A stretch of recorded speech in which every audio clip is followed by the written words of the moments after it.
What's up, everybody? Brooks and Blaine here. Welcome to the Abrazo Football Podcast. Today, let's just jump straight into it. Well, I guess it has to be said, it was kind of a lackluster week in terms of football played. Nations League, some international friendlies, the CONCACAF Nations League, more international friendlies. And they weren't even exciting friendlies, to be honest. They were pretty boring. A lot of draws, a lot of nil-nils. So let's just jump straight into some transfer rumors. And I guess we'll start in PSG, Brooks. So what's going on what's going on in Paris? What happened in Paris this past week?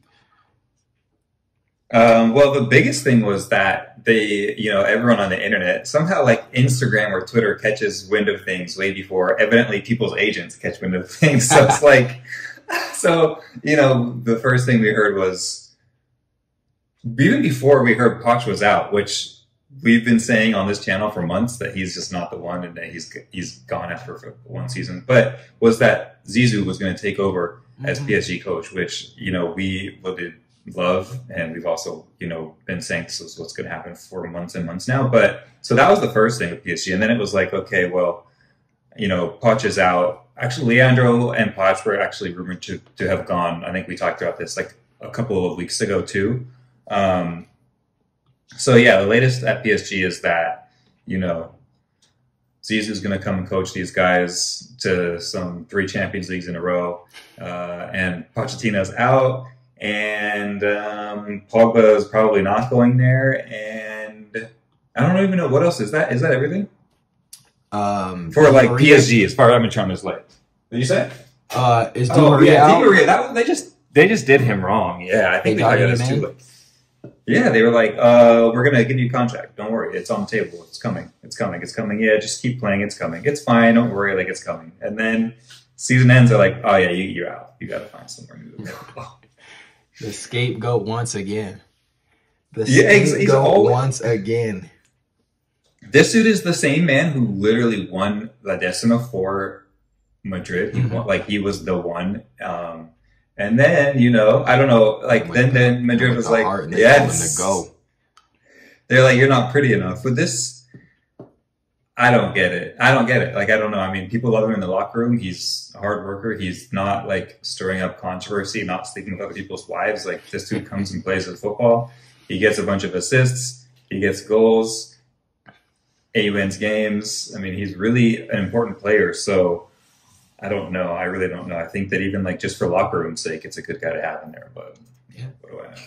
Yeah, what do we know?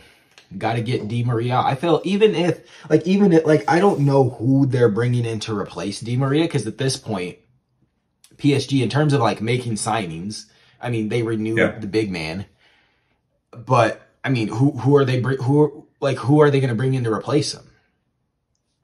Yeah, because it's supposed to be Dembele, right? I mean, there were rumors that Dembele was going to come, but now it looks like he's going to Chelsea. Yeah. Or staying in Barcelona. One or the other. So, yeah, that seems unlikely.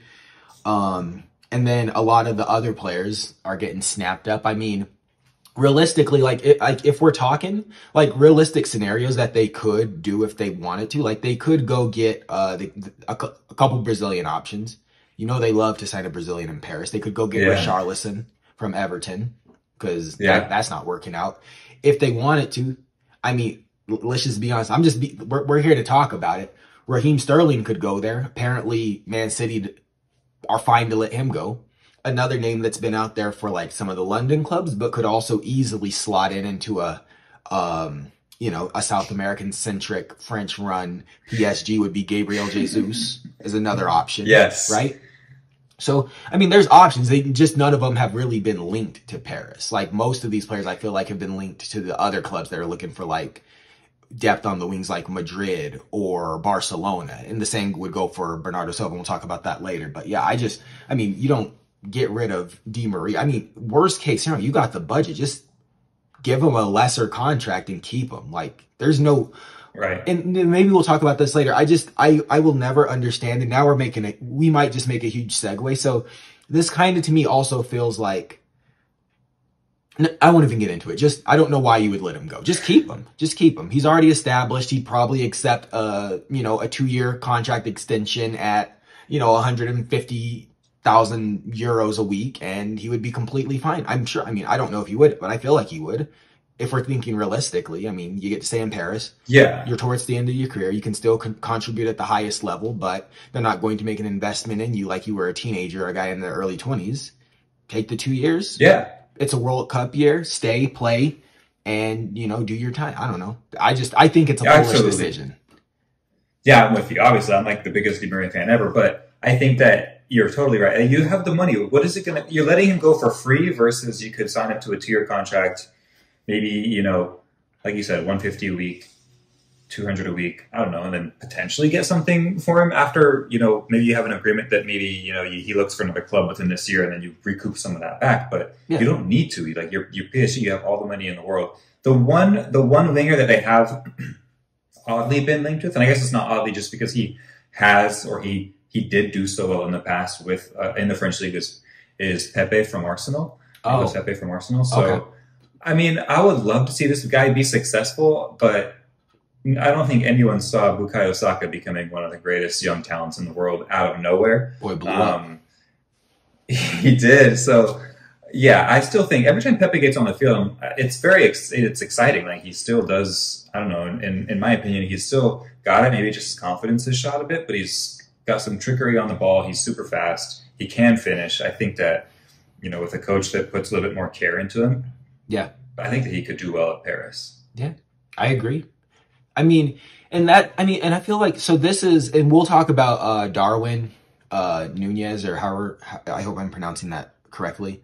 The Uruguayan kid that just got signed to Liverpool. It's like, you look at a guy like him, he did stupid numbers at Benfica playing in the Nush Liga, or however you say it, or whatever it is, the Portuguese league, right? So it's like, okay, I don't know what his goal count is, but what do you think that's going to translate to in the Premier League? It's probably not going to it might. Some players can cross over, some players can't. The point I'm making is if you're going to Paris, it's almost a guarantee that it's going to transfer. It's going to translate. Like if you got goals anywhere else in Europe's top 5 leagues, or even, let's say top 8 leagues, it's going to translate. You come from the Eredivisie, you come from the Portuguese league, you come from the Turkish league, it's probably going to transfer. It's probably going to translate. And I keep saying this is the point, and I haven't made it yet. The point I'm making is if you go to PSG, you don't even need it to translate except for 7 times.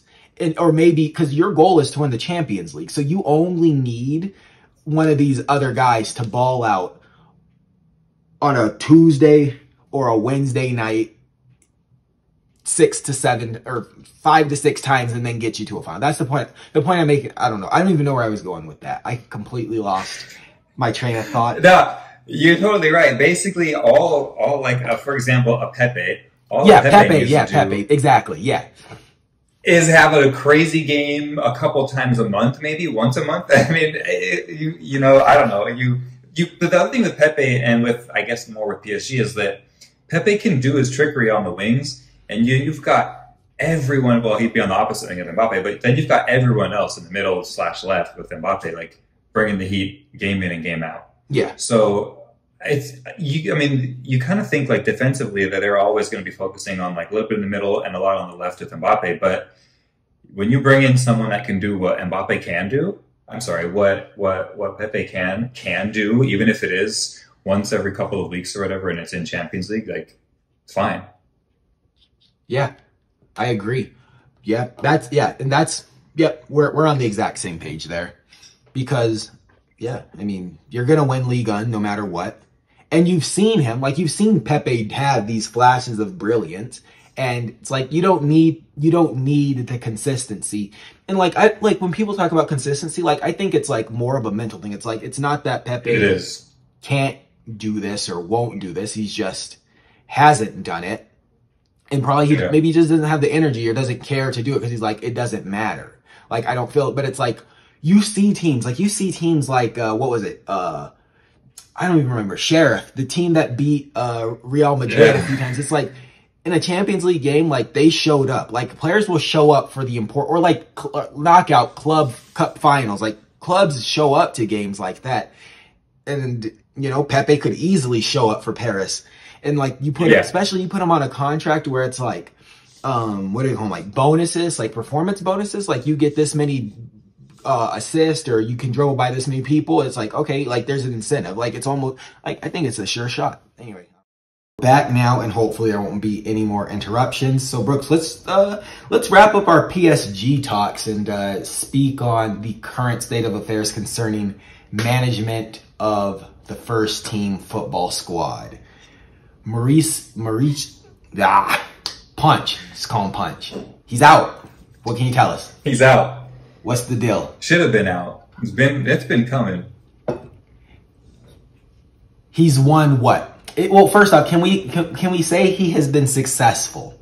Can we say that Mauricio Pochettino has been a successful football manager overall, or at the very least at PSG, considering he might have won what, at least 2 trophies? Overall, I think he has been successful with Southampton. Okay. Somewhat. Okay. Tottenham, he got him to a Champions League final. Yeah. And then I just think that when you look at a club like PSG, no, because that's why they're firing him. You know? It just, like, that whole season, I think that we talked about this a ton. It was just like, dude, they just don't look good. Like, yeah, they're winning here. They just don't, there's like no plan. So in my opinion, was he determined success? Yeah, of course. Like, he won a bunch of games and he won the league, but like, from the standpoint of PSG, no, he wasn't successful. Yeah, no. Yeah. He had the greatest squad potentially ever assembled, and no, he wasn't successful. No. Okay. So who are they going to replace him with then? Oh, absolutely not. No, it was no. Their season to get knocked out, and especially the way they got knocked out was It was embarrassing. And if I was running the club, I would have fired. He wouldn't have got on the bus. I would have told the driver, "Don't let him back on the coach." Like, unless we're making the detour at the airport, unless there's a flight to Buenos Aires leaving sometime soon. Like you've seen like the memes where like I think it's some NFL player and like he goes to like the practice facility and like tries to badge in and like his card key doesn't work. No. That would be Punch the next day if he tried to come to work. Like just then like on the curb, just like a box of all his stuff. Like, you gotta go, man. So no, definitely not. I mean, the fact that he didn't even win the league the first season, or I guess it was technically a half season, but still, to not win the league and then to lose the Champions League. And I think they even might have not won the Coupe de France. I can't confirm that, but I feel like, hold on. I gotta Google this real quick. Yeah, no, Google that. But like, you're right. They don't bring him in. Like, to win the league is not even like, that's not even on the agenda. That's like so far beyond that's just like a given. That's like, oh yeah, no, we already will win that. Like, that's not even expected. That's just demanded. That's a given. If you don't do it, it's a problem. But Okay, so the only way it'd be okay if you didn't win it is if you won the Champions League that year. That would be like forgiven. Yeah, okay. 3, So he did win the Coupe de France. So, but that was last season. So this season, he only won basically the league. So the league. So 2.5 trophies. One more trophy though? Yeah, the Trophée des Champions, which I think that's like between like the winner of one cup and the other, right? Or maybe the runner-up. So yeah, it's basically like the the equivalent of a community shield for France, which, I mean, it's a trophy. I'm not going to discount it. It's a trophy, but it's like, you know, people get about those trophies. It's like a winner's trophy where it's like, okay, only 2 people can go. There's one winner. Kind of like, I mean, I'm not going to say it's like the Finalissima, or like a Club World Cup situation, but it's like, it's not, no one gets really excited about it, but like if you win it, that's something you can like put in another feather in your hat if that's the same that people still use. You get excited about it if you're the team that beats PSG to win that trophy. Yeah, that makes sense, yeah. But no, he was not a success. Can't wait for Zizou to come in, and can't wait for them to actually have a plan, have a confirmed like first choice goalkeeper, have like have a plan. There was just like no plan. Every time they went out, he was just, it felt like he was just sending out like a squad on like Sunday League to go and just like play, you know? Yeah. You watch these guys and it's like they just need, they're superstars, but How about some direction? Yeah, like give people a role to do. And like, Yes. the point you count on, like, or you got Keylor Navas and Gigi Donnarumma or whatever. It's like you can't, like, they're both great goalkeepers. Have some backbone.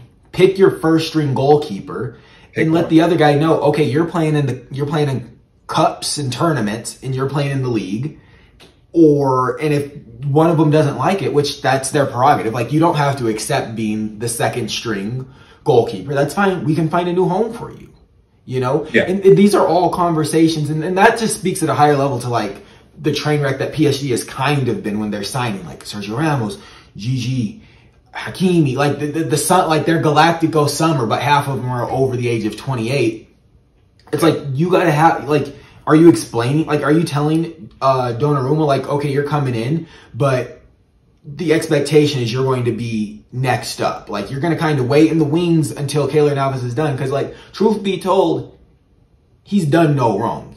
He's an excellent goalkeeper, and he's never let the team down. So there's no reason why we need to replace him. But someday he will let us down, and you'll be here. And are you okay sitting on the bench or only playing in cup tournaments and until that is the case, or is this going to be a problem? We're giving you a lot of money. And if he says no, then, like, you're PSG, you'll be able to sign a better goalkeeper or sign him again in tell him, go, just sign a 3-year contract extension with AC Milan. You would have won yourself a Scudetto, and we'll come scoop you up in 2024.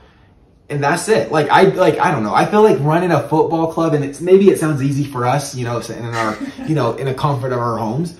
But it's like, why not just have that conversation? Like, listen, man, like, we want you. Keylor Navas is killing it.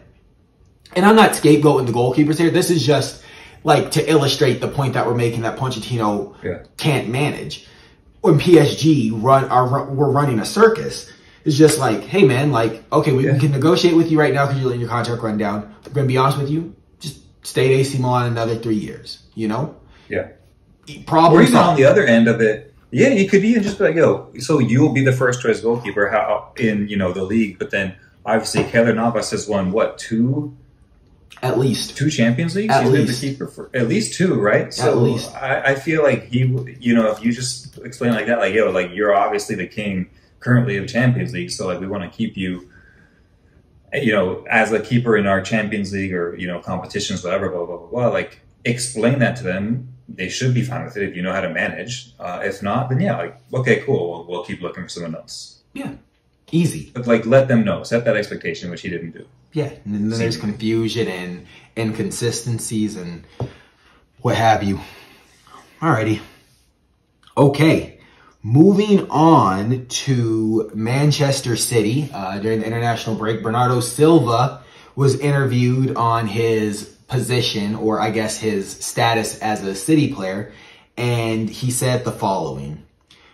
When asked if he's going to remain at Manchester City or go to Barcelona, right? Unfortunately, I can't say anything. I'm focused on the national team. When the season ends, we will see what happens. WTF. What does that even mean? What does that mean? You're right, unfortunate I can't say anything. What is that? What? Where's that even coming from? You can say whatever you want. Yeah, no one stopped. You don't have a gag order, you know?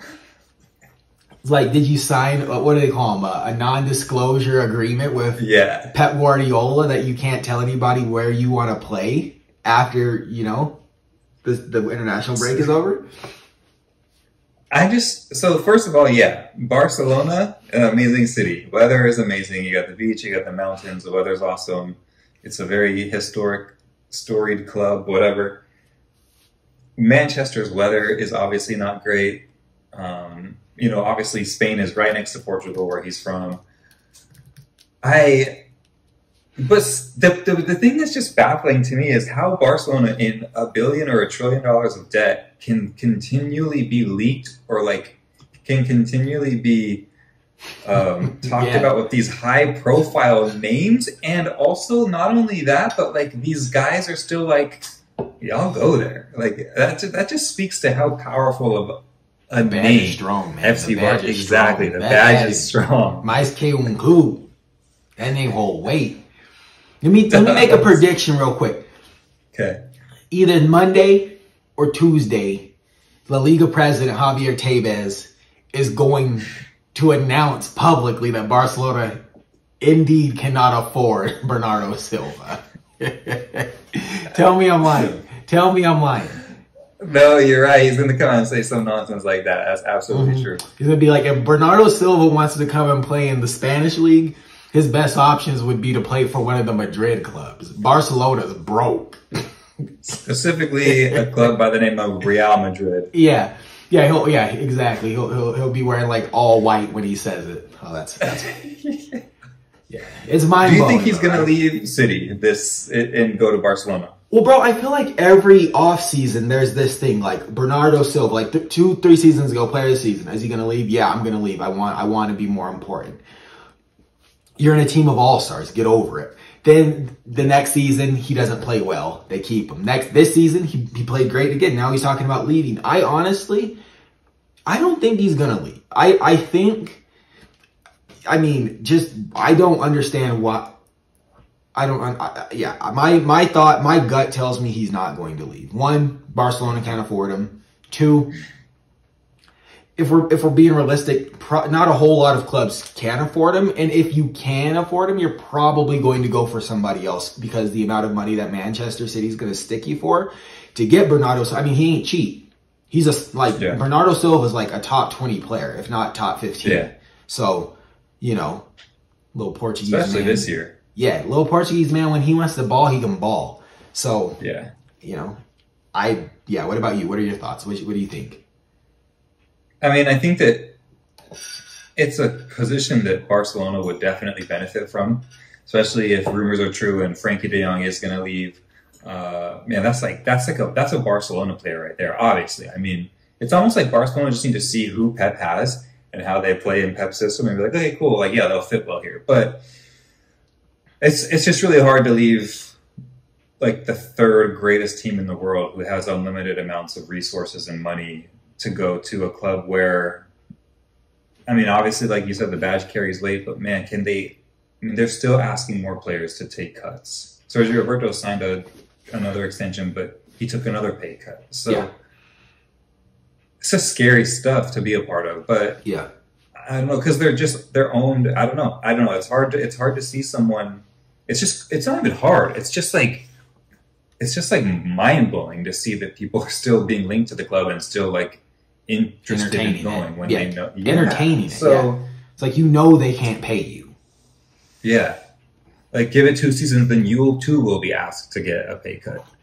But anyway, that's I don't know. I think that it'd be great for Barcelona if they can work it out. Yeah, let's do it. But I just don't see why you would do that when you literally you're maybe a Holland away from winning the Champions League. So let's stick, especially in his position, stick there for one more season with Erling Haaland and get 30 assists. Win the Champions League. Who knows? Yeah, I would stay for that season though. So let me ask you a question. Yeah, so and I think we've talked about this in terms of Man City. Like, there's no need for anybody at Man City to go. And if we're being perfectly honest, Man City, I feel like their opinion has always been, and this might sound harsh, but I feel like they show indifference towards their players, unless you are Kevin De Bruyne or Sergio Aguero in his prime, where it's like, hey, we think you're great. Obviously, that's why we brought you here. You wouldn't be playing at this club unless you were phenomenal. So that's not up for debate. If you play here, you are of the top tier. That being said, if you want to leave. We can't stop you, and we won't stop you. Ilkay Gundogan wanted to leave one season. Pep was like, there's a lot of players here, and for you not to make a team doesn't mean that you suck. It just means that this other person's just a little bit better. And the fact that if we split this team down the middle and made 2 teams, one of them would have to be a winner and the other one would win second place. And right now you're on second place team, and that's not an insult by any stretch of the imagination. So you can leave or you can sit down and come help us win another Premier League next season. And he decided to stay. On the other hand, his compatriot, Leroy Sané, he couldn't be convinced and he left. And there was no love lost. Phil Foden stepped in and I guess Phil Foden technically filled David Silva's shoes. But you get where I'm going.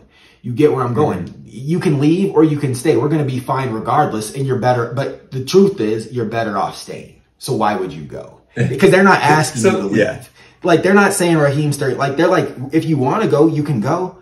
Gabriel Jesus, if you want to go, you can go. But also, yo, like, it's a long season. Like, if you want to stay, you know, we're not going to make you give your number 9 shirt away. Like, you were here first, you know. We're not going to give you a new contract right now, but who knows? 2022, 23, you might show us that you need a new contract.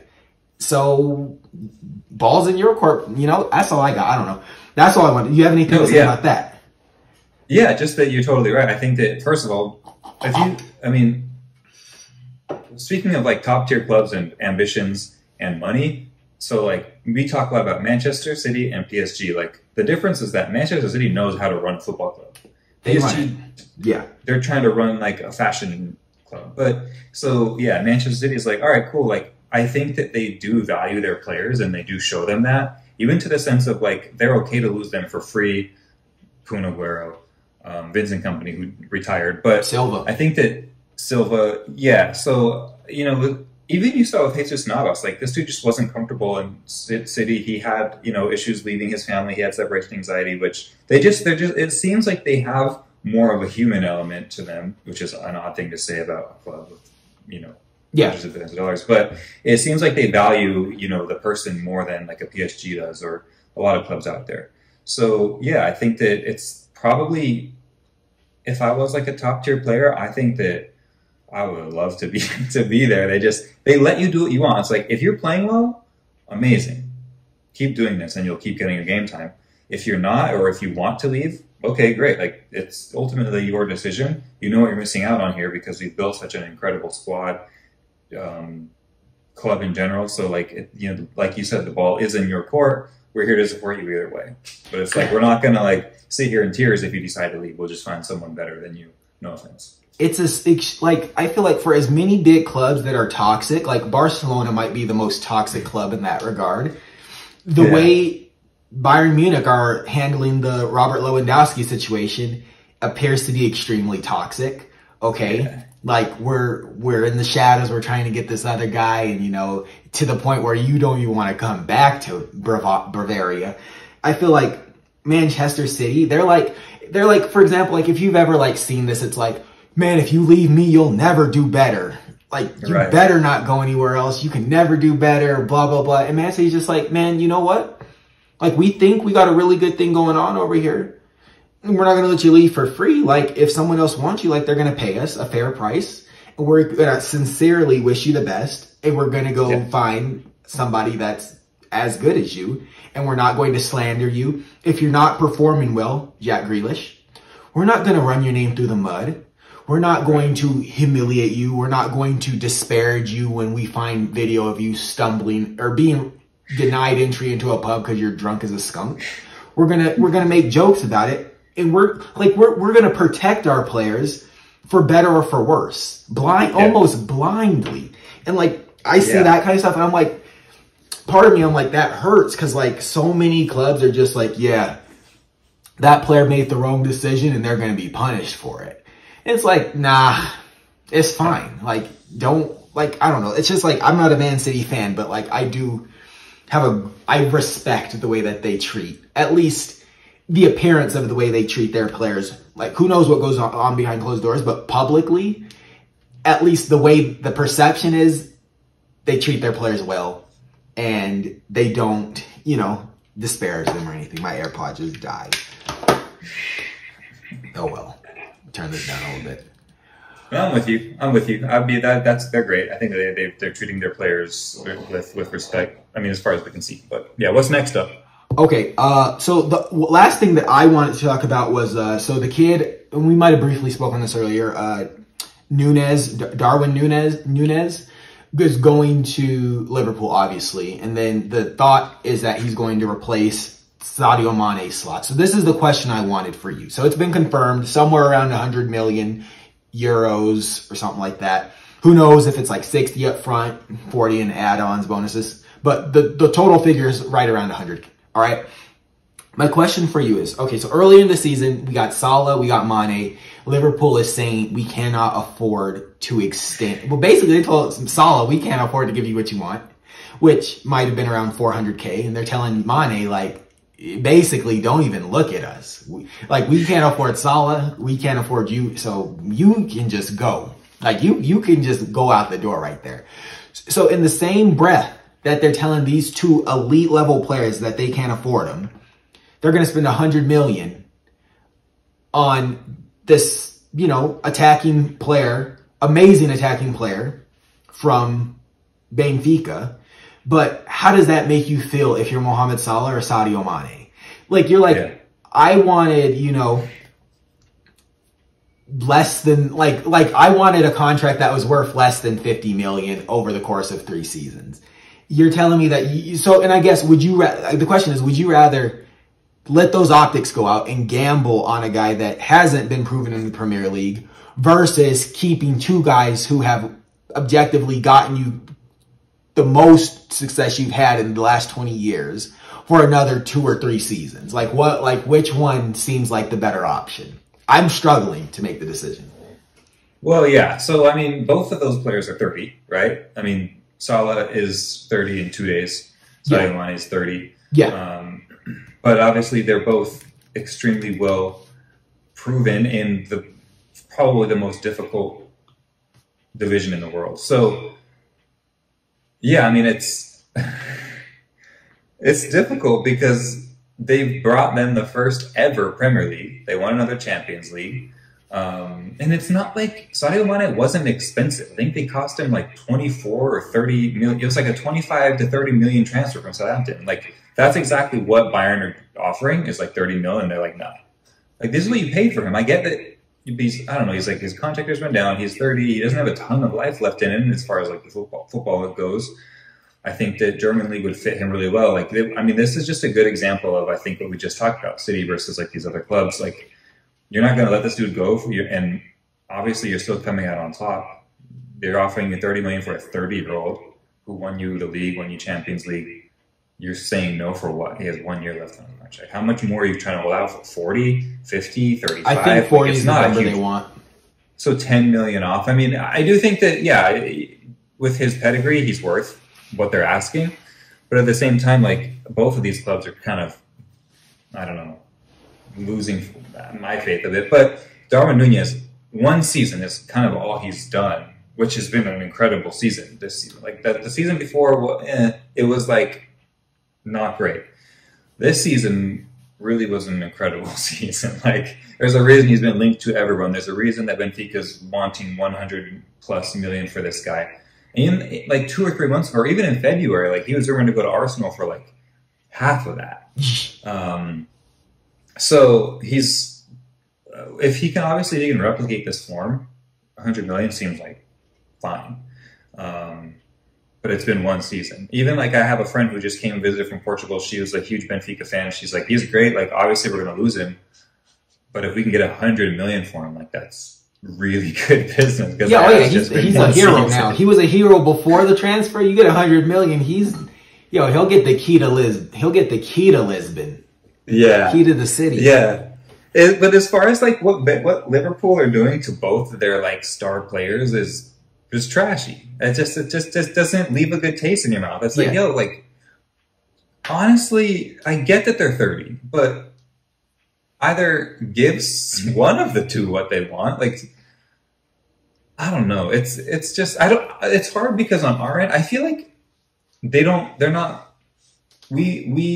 we demand to know like what a club says. Like, what are you saying to these guys? But we don't really demand to know what a player says almost. Yeah. It's like, how much are you asking for? Because you're saying that it's not unreasonable. But if it's $400,000 a week, like, man, I know you're great, but like, do you just bring in Son, who's younger, who also scored the same amount of goals that you scored, for $200,000 a week? Like, I don't know. It's hard. It's really hard. I know that Liverpool have money though, obviously. So I would, feel some type of way if I'm Mo Salah looking at them. Like, I also don't know what Mo Salah makes right now. I don't know what his wages are a week. Do you? I don't know what he makes, but I feel like, I honestly feel like, okay, yeah, 400K is a lot. I think Kevin De Bruyne makes 400. I think Erling Haaland will make 400, right? Okay. That's where I'm at. Is it a lot of money? Of course it's a lot of money. Now, if I'm Mo Salah and I won you, you know, the most silverware you've won in the better part of 3 decades, and we went to 4 finals, well, we went down to the wire to the decision day in every tournament we were in, and you're telling me you can't give me 400K because you want to spend it, you're telling me you can't give me 400K because you don't have it. Now, it's a different conversation if you're saying, I don't want to give you 400K. Not because I don't have it, just because I don't think you are worth it and it would put us in financial ruin, okay? I.e., maybe something Barcelona should have learned how to say. Like, there's a difference between saying, like, yo, I can't give you 400K because I can't afford it, then I can't give you 400K because I don't want to, because I want to go spend it on someone else. Yeah. I feel like that's a little bit disrespectful. And let me contrast that with a different situation. So Eden Hazard, he didn't even want a contract extension. Chelsea wanted him to sign, but it wasn't what he wanted, and he wanted to go to Real Madrid. So Chelsea, I feel like this is a very honorable thing that they did. They're like, okay, we know you want to leave. Compare this to Sadio Mane or Mo Salah. Sign a contract, and we will sell you for a fair price that will help the club, and it will also give you what you want. Instead of this like drawn out thing where you feel used by the club or unwanted, where it's like, okay, like we're thankful for what you did, Mohamed Salah, Sadio Mane. We aren't willing to give you what you want because we feel like it will damage us. So let us help you get to where you want to go, but let's also have you help us one last time. And all parties can come to the table, and there's not this weird thing where it's like, yeah, like I want to leave, but I can't sign the contract because it's not what I want. Whereas it's just like, yo, I signed an extension and I'm going to leave next summer. Or I signed an extension. You know the difference? Huh? I said, do you know the difference? What? We've talked about this before. American owners. Americans in general aren't straight up with you. They don't. Yeah, shady. Got you. And so, you know, I think there's the same thing. It's like they just don't know how to do business like that. They're just going to lie instead of being like, look, you're too old, frankly, for us to give you $400,000 a week. So it would screw us. You want $400,000 a week? Yeah, we'd be done. So either you understand that we can't afford it, or that we're just not going to do it, whatever the truth is. But if you really want $400,000 a week, you're probably going to only be able to find that in a few clubs. Here are the clubs. Let's get you out of here before your contract expires in 2023 for a big fee. Are you cool with that?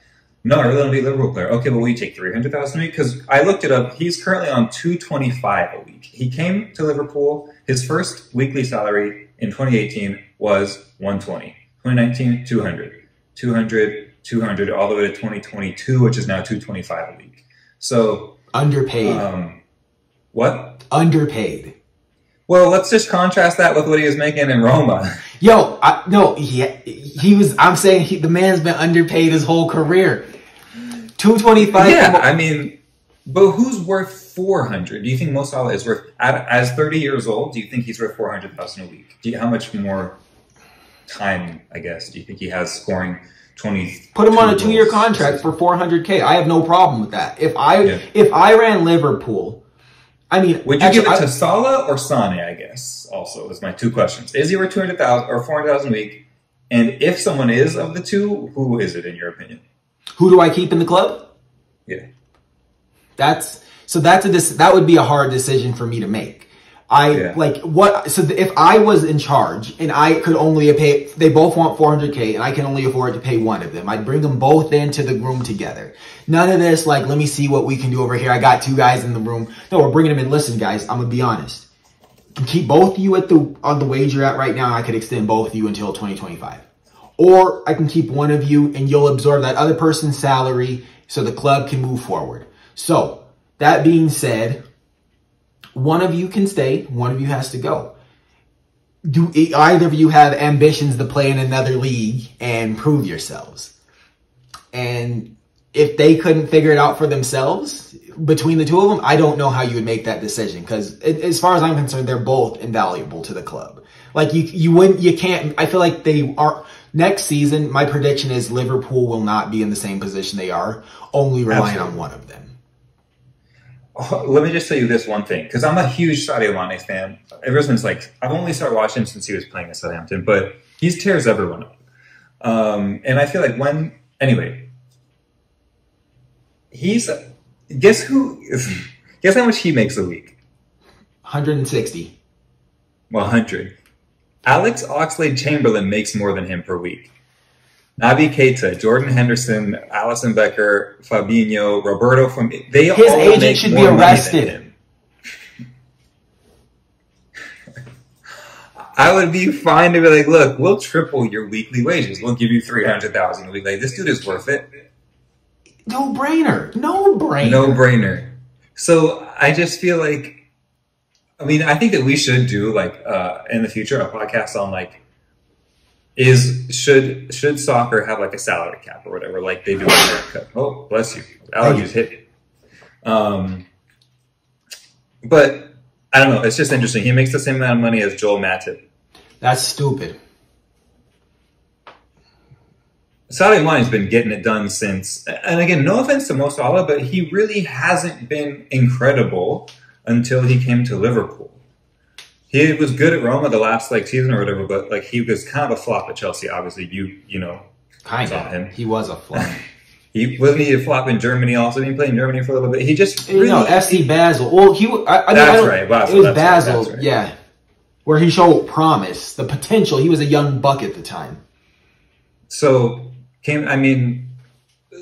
only reason I bring that up is because again, I've only been watching Sadio Mane since his Southampton days. But just dude, it's just like you can always count on. He will be the one to kill your team. If it doesn't matter who he plays for. If it's a terrible team, you can rely on him to score a goal. Like it's just, I don't know.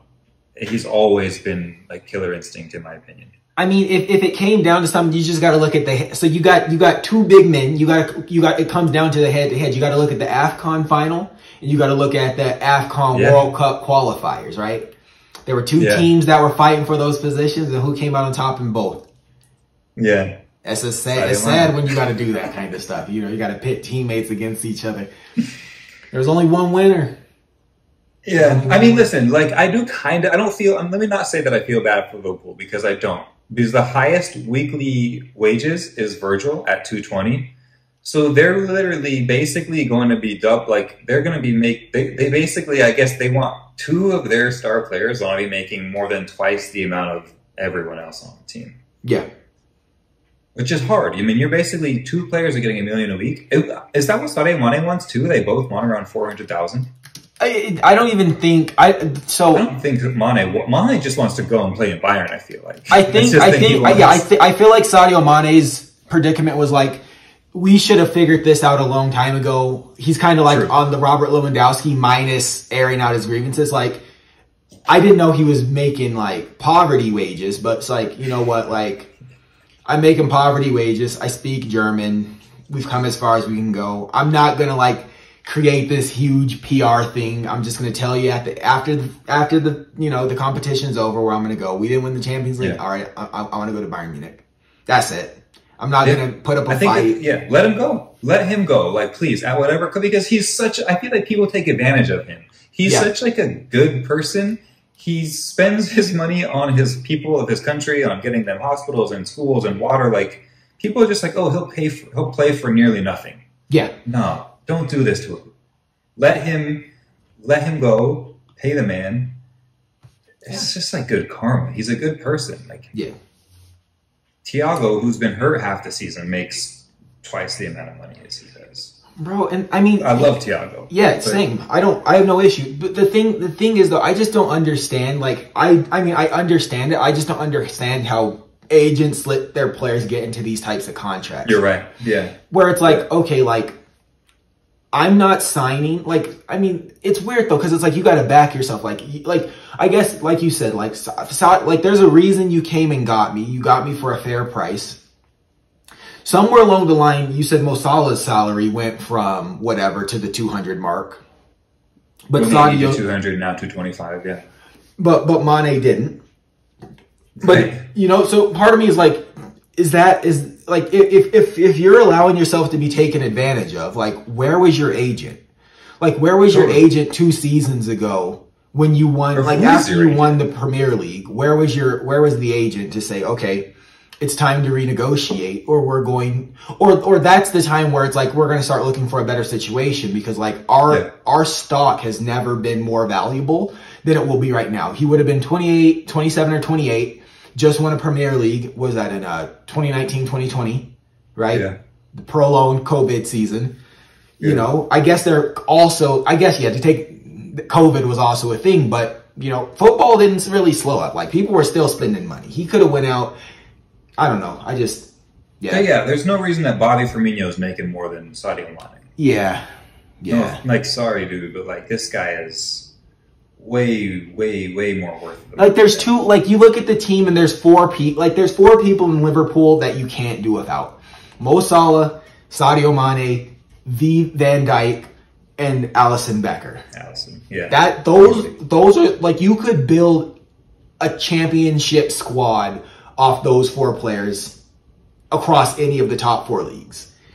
But you put those 4 guys on any team and they're instantly contending for all of the major trophies. No matter who, you put those guys on Southampton, they're top 4 contending for a title. You put those guys in like any team you put them on, that's how good they are, in my opinion. But maybe I'm wrong. I don't know. Maybe I'm giving them too much credit, but I feel that's how I feel, and it's just I don't know. Obviously, I feel some kind of way. I feel like Liverpool should be ashamed, or not Liverpool. They should. But the ownership group should be ashamed of themselves for letting things get. And we talked about this. We talked about not about Sadio's part, but just back when Mo Salah was Mr. GQ. You remember that episode? We talked about him wanting the contract. We're just like, give the man his contract. Like there should not be any discuss. Like if there's one time that someone should take the Barcelona approach, it should be for those 2 players. Like how much you like in terms of like obviously maybe you couldn't afford it, but it's like, yo, you want to stay? Do you want to stay? Yeah. How much do you want? 400. Sign the contract. Okay, Mane, what you want? Oh, you only want 3? Right. Okay, you're done. There's nothing else to talk about.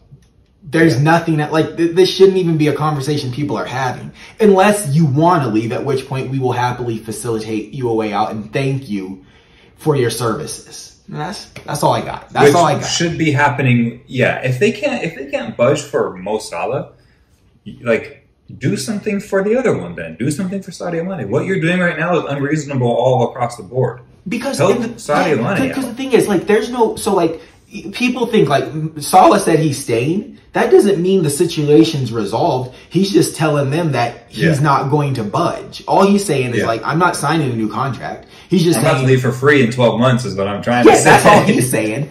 And then Mane is just saying, like, I don't even have the energy to go through this. Like, just sell me so I can go on, just so I can move on. I don't want to prolong the process because I'm not getting paid enough to even go through that. So it's such a mess. It's so messed up, man. It's so messed up. I've never felt bad for Mo Salah a day in my life. I feel bad for him. For like, this is humiliating. Yeah, I mean, it is, but I do like the approach that Sadio Mane has taken versus Mo Salah's. Yeah, same. Like, just because even Mo Salah is like basically, and again, like we only know one side of the story, but he's basically saying like, it's on them. They know. I mean, this is so bad because he's such a nice person too. But it's like, I'm almost thinking that like he's just playing this game of like, everyone, I'm not doing anything. I'm asking for a couple bucks more, and they're the ones that are saying, bro, you're asking for double the wages. You're asking for 400s, but but they just spent 100 million. Yeah, I know. That's the thing. If they didn't have it, like if they didn't have the money, and Mane or Salah knew it, then I would say he's being a little bit of a prick. But the fact that they just spent 100 million. It's like, you need to tell me you're willing to gamble 100 million on a guy that did it big in Portugal, and you can't make me the highest paid player. The last Uruguayan that they bought, Liverpool, Suarez, right? Yeah, so I mean, I get Came it. through for them. I get it, man. These Uruguayan strikers, man. These Uruguayan strikers, you know, Cavani, Suarez, you know, they don't miss. They don't miss. I feel like I'm missing one. There's another top tier Uruguayan striker. Diego, what's his name? Florin? Yeah. So, I mean, I get it. Atletico. Yeah. Yeah, I mean, yeah, so watch. What's going to happen is Liverpool will be like, all right, Salah, here's your $500,000 a week. And then in 8 months, you and I are going to be back on here being like, what a terrible contract, what a terrible decision. They should have never given the 30-year-old this money. But no, it's also hard because you do see someone like Arsenal who gives Aubameyang $350 a week. Well, dude, here's the difference. They should have given him this contract a long time ago. They should have given him this contract at a point to where it would have coincided with his cool down. So like it would have ended when he turned 31 or 32, and then they would be like, okay, we've gotten the best out of you. But now it's like you're like halfway through a hot streak in your prime, and like we probably can't convince you to sign a 1-year extension. Because you know that somebody else will splat, like you look at guys at signing at 30 and getting stupid contracts. Like I hate to say this, I think Romelu Lukaku might get in. I think he's Google. I think he's at least getting 350. Let me see. Man only played 16 games or something. But so yeah, I mean, and that's the business part. It's like 325. So my man's getting money. That's got to hurt your feelings. That has to hurt your feelings if you see Lukaku, man, he openly doesn't want to be at a club making 350, 325, and you bleed for a club and they're like, we can't. We can't do it. We can't do it. So yeah, make these, like, the smart thing is if you want a guy to stay, put him on a big contract after you see the burst, so you don't get in this situation. Because it's kind of like almost like the Harry Kane ordeal. It's like, I mean, he's only making 200, but they're like, yo, we're gonna put you on 200 on a 6-year deal, and now you look like the idiot because you signed the deal, and you know now you're here with us on big money, or for Tottenham Hotspurs, you're on big money. And, you know, you really don't have, like, you can't leave, and we can always sell you, where it's like, no, you're in the last year of your contract and the contract sucks. So there's no motivation for you to budge for anything other than, like, cause it's like in America, we give guys at the end of their contracts like stupid money. Like God bless the dead Kobe Bryant. Like they're putting him on stupid money in his 30s as a way to say thank you for all of the bad rookie contracts and extensions you've got. So like you looking at Mo Salah or Saudi Mane, it's like, okay, man, I was making like nickels and dimes when you guys signed me, and I did it big.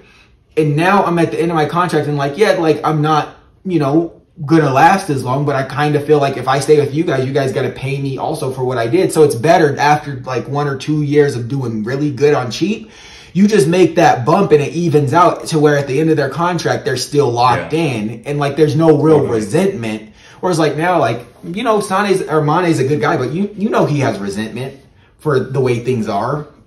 Yeah. I mean, I think that what we're getting out of this is that Liverpool did bad business. They should have done this years ago. Yeah. It should never got to this point. Yeah. Yeah, that's it. And yeah, that's it. Whether it was to give Mohamed Salah the 400 he wanted. I mean, I personally, and I agree with you, we might end up saying that it was a bad call, and that would be easy for us to say unless they win a quadruple. And then we would say that, you know, it's worth, you know, $100K for each trophy they won. That'd be fine. But the fact of the matter is, they should have, like you said, they should have done this 2 years ago when they won the Premier League. They should have revisited this contract. Yeah. But so I don't know. That was a lot of Liverpool talk, which we've really never done. Huh? We've not really talked about Liverpool. The only question that I have left for you is, do you have a minute still? Sorry, wait, what? I was going to say I have one question for you. Do you have a minute for one more question? One more, yeah, let's do it. So my question is, we kind of talked about it in the very beginning, but there's been talk about Di Maria going to Barcelona. Obviously, he's a legend at Madrid, for the fans. Okay, I see where you're going. Integral in them winning their 10th Champions League title. He was the man for that. It looks more likely that he's going to be at Inter or Juventus, but he's even said it in the past, like, yeah, Barcelona want me. Like, I'm here for that. So the way that he left was, again, like, just bad by Madrid. So if he goes to Barcelona, can Madrid fans be mad at him? In my opinion, no. No, right. And the reason is, one, like you said, the way he left was bad. He was scapegoated. He was mistreated, in my opinion. Kind of like a make weight, like a little bit pretty disrespectful. He went to Man U. He went to Paris. There's been now two clubs, a two-club buffer. And like you said, he won him La Decima. Yeah. I don't know the Madrid fan base. I find it hard for them to be upset with him if he makes that decision. It would be, I don't think they could. What about you? I'm with you. I mean, he's a good guy. He plays hard in every shirt that he's in. He didn't want to leave Madrid. Ronaldo didn't want him to leave Madrid. They were like, basically, you're too ugly to play here, so you got to find a new home. Thanks for this 10th Champions League, but you're out of here. And you're right. Not only was he scapegoated there, he was scapegoated at Manchester United. Yep. Right after that. And then he's finally found a great home in Paris. They did him wrong, too. Like, this guy is just looking for someone to love him. When it all comes down to it. That's what his goal celebration said. Like, I don't know. I would be happy if he came here, but I don't think the Madrid fans would have anything negative to say about that happening. Yeah, I agree. Yeah, it would be hard to. Is that everything? Yeah, I think that's it. So, let's call it, and we'll see you guys in a week.